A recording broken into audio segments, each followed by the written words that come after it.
C'est pas vrai, j'ai encore raté mes partiels. De toute façon, je comprends rien au cours, je vais devoir redoubler. Si j'ai pas eu cet entretien, c'est peut-être juste parce que je suis nulle. J'ai encore raté mon permis, je l'aurai jamais. J'en ai marre de voir des gens réussir à avoir la belle vie sur les réseaux. Moi, je suis là dans mon 20 mètres carrés. Je suis nulle, je sers à rien. J'y arriverai jamais. J'ai une vie de merde, j'y arriverai jamais. Je sers à rien. Je suis nulle. Stop! Ce que je veux te dire, ça va peut-être pas être simple à entendre pour tout le monde, mais je pense que tu devrais arrêter de voir tes échecs comme une fatalité. Ici, on va pas parler du syndrome de l'imposteur ou de la peur du jugement parce que ces aspects-là, tu les connais déjà très bien. On va aller beaucoup plus loin que ça et aborder des notions que peut-être personne ne t'a parlé jusque-là. Et pour commencer, je vais te dire pourquoi échouer m'a littéralement sauvée.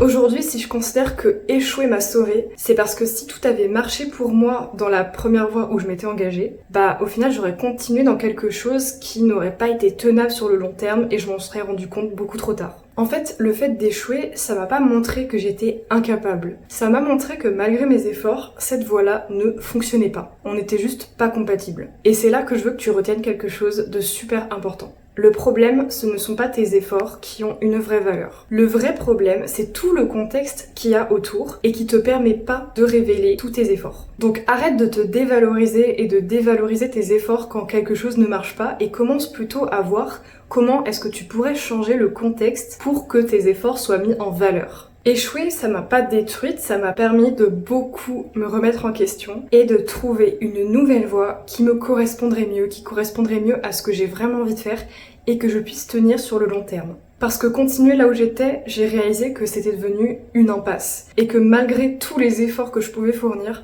ça n'allait jamais aboutir à rien.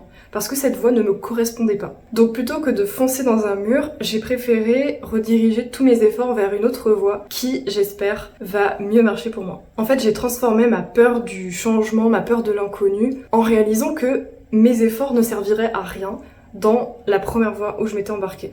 Du coup, autant commencer quelque chose de nouveau, qui soit réfléchi et qui soit pensé pour que je puisse le tenir sur le long terme. Est-ce que tu comprends un petit peu la différence? Ne rien faire, ne rien changer, c'était beaucoup plus dangereux que de commencer quelque chose de nouveau, même si on a peur. Le fait d'échouer, ça m'a aussi permis de me remettre en question sur le rapport que j'avais à la réussite. Parce que pour recommencer quelque chose à zéro, il faut revoir toutes ses ambitions. Et là, j'ai été confrontée à la réussite des autres que je voyais.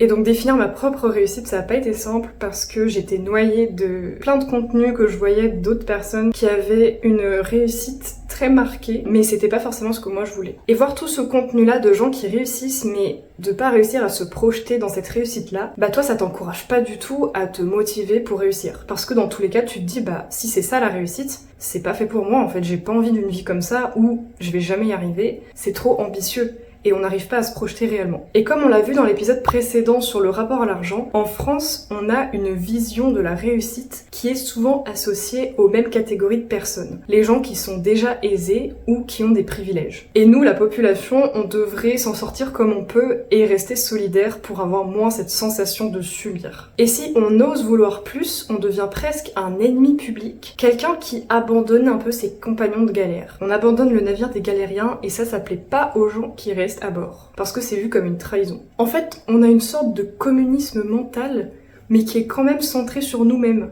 C'est-à-dire que quelqu'un qui a moins que nous, on va se brider pour se mettre à peu près à son niveau, mais quand même être un peu au-dessus. Et quelqu'un qui a beaucoup plus que nous, on va vouloir qu'il nous donne des choses pour que lui s'abaisse à notre niveau. Donc pose-toi cette question honnêtement. Quel est aujourd'hui ton rapport à la réussite ? Est-ce que tu penses que la réussite c'est que pour les autres et que toi t'as une vie normale voire médiocre mais que tu dois t'en contenter? Est-ce que tu ressens une sorte de satisfaction un peu enfouie quand quelqu'un qui a l'habitude de réussir se plante? Est-ce que tu te sens pas légitime de vouloir plus parce que d'autres ont moins que toi? Personnellement, pendant très longtemps, j'ai beaucoup consommé de contenu de gens qui étaient dans les mêmes galères que moi. Par exemple, quand c'était le moment de Parcoursup, j'aimais bien aller sur Twitter pour voir des messages de gens qui disaient qu'ils n'ont pas eu leurs vœux et voir que j'étais pas la seule à galérer avec mes vœux. Donc quand je voyais qu'il y avait plein de gens qui disaient « Ah, je suis 1500e en liste d'attente », comme j'étais dans le même cas, Ça me rassurait. Et pendant des années, j'ai été rassurée de voir que j'étais pas la seule à galérer en cours,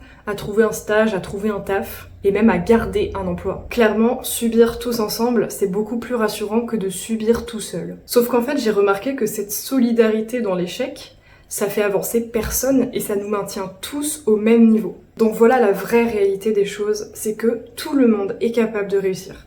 Peu importe d'où tu viens, ton milieu social. La réussite, elle n'est pas réservée à une élite. C'est comme l'argent, c'est vraiment atteignable par tout le monde. Ta réussite personnelle, elle ne tient qu'à un seul choix que seul toi peux prendre. Soit tu continues à te rassurer en te disant que les gens galèrent comme toi, soit tu vas prendre en exemple les gens qui réussissent et prendre ça comme une inspiration pour aller dans la même direction qu'eux. Et peut-être qu'en te disant tout ça, tu t'es dit « Ouais, mais c'est pas juste parce qu'il y a plein de gens dans la vie qui méritent pas de réussir, qui font des choses horribles et qui arrivent quand même à se hisser en haut de la hiérarchie et franchement moi j'ai pas envie de faire des trucs comme ça pour réussir. » Mais essaye de réfléchir à c'est quoi vraiment le mérite. Est-ce que tu penses que les gens, ils obtiennent vraiment ce qu'ils méritent? C'est-à-dire qu'ils vont faire des bonnes actions et qu'ils vont être récompensés pour ça. En soi, le mérite, c'est très bien, mais ça reste qu'une valeur morale.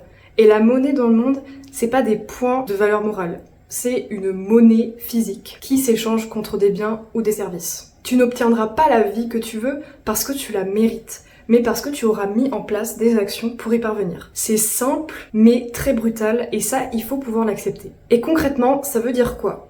Ça veut dire que ça sert à rien de se sentir illégitime de quelque chose. Ne pas s'apitoyer sur son sort, ça ne veut pas dire qu'on s'en fiche, ça veut dire que tu as compris que te restreindre ne va aider personne. Plus tu vas te tirer vers le haut, et plus tu pourras emmener avec toi toutes les personnes et les causes qui te tiennent à cœur. Donc te brider parce que tu te sens illégitime, ça n'aidera absolument personne. Et je vais te dire un truc, mais n'importe qui aurait l'occasion de réussir, tu penses vraiment qu'il va laisser passer sa chance?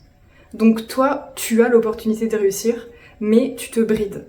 Est-ce que tu penses pas que t'es en train de gâcher une énorme chance que tu as? Donc arrête de t'excuser d'exister. Tu as forcément des avantages et tu as le droit de t'en servir au maximum plutôt que de les laisser filer. Et plutôt que d'envier et de dénigrer ceux qui ont réussi, concentre-toi sur toi et sur comment tu pourrais réussir à ta manière. Parce que la réussite, contrairement à ce qu'on peut voir partout sur les réseaux, c'est pas forcément des millions, une villa, une voiture de sport, c'est toi qui définis ta réussite. Et la vraie réussite, c'est se sentir confortable et avoir une vraie tranquillité d'esprit. Et à partir de là, tu verras plus la réussite comme quelque chose d'inatteignable ou de mauvais. Donc maintenant qu'on a déconstruit toutes nos croyances négatives sur la réussite, il faut bien pouvoir définir la tienne. Parce que comme je viens de le dire, la réussite c'est pas un modèle universel, c'est vraiment quelque chose de très personnel. Et tant que tu n'auras pas défini ce que la réussite veut dire pour toi, tu vas continuer de te comparer à des standards qui ne sont pas les tiens. Et peut-être que pour y parvenir, tu vas avoir besoin pendant un moment de t'éloigner des réseaux et de cette vision qu'on a de gens qui réussissent, qui sont dans des villas, qui font des voyages, qui ont vraiment une vie incroyable, parce que inconsciemment, tu vas intégrer que c'est ça la réussite. Moi, ma vision de la réussite aujourd'hui, c'est réussir mon business, avoir des relations saines, être en bonne santé, pouvoir m'offrir des choses sans que ce soit complètement démesuré par rapport à mon mode de vie. Et ça, c'est une réussite que je vais vraiment pouvoir tenir sur le long terme et qui correspond à mes valeurs et à ce que je veux vraiment. Et pour autant, j'ai jamais vu de gens sur Instagram prétendre que ça, c'était la réussite. Une bonne réussite, c'est pas s'imaginer avoir un train de vie incroyable qu'on va jamais pouvoir tenir parce qu'il est pas fait pour nous. Donc réfléchis vraiment à quels sont tes besoins et pas tes envies qui ont été dictée par les autres. Donc maintenant, pour faire un petit exercice pratique, tu vas prendre ton carnet et tu vas noter 3 choses. À quoi ressemble ta vie de rêve quand tu te déconnectes complètement de tout ce que tu vois sur les réseaux? Quel mode de vie te donnerait une vraie tranquillité d'esprit au quotidien? Et quel train de vie tu pourrais tenir sur le long terme sans te fatiguer et te mettre en danger? Ces 3 réponses ensemble, ça va être ta vision de la réussite et celle de personne d'autre. C'est bientôt la fin de cette vidéo et maintenant que tu as redéfini ce que la réussite voulait dire pour toi et que tu as compris que l'argent c'était ton allié pour y parvenir, il reste à apprendre à le construire concrètement. Dans le prochain épisode, on va parler d'éducation financière et on va voir comment apprendre à gérer son argent quand personne ne t'a rien appris. Ce sera lundi prochain à 18h comme d'habitude. Donc d'ici là, je te dis ciao et bonne réflexion, tu en auras besoin.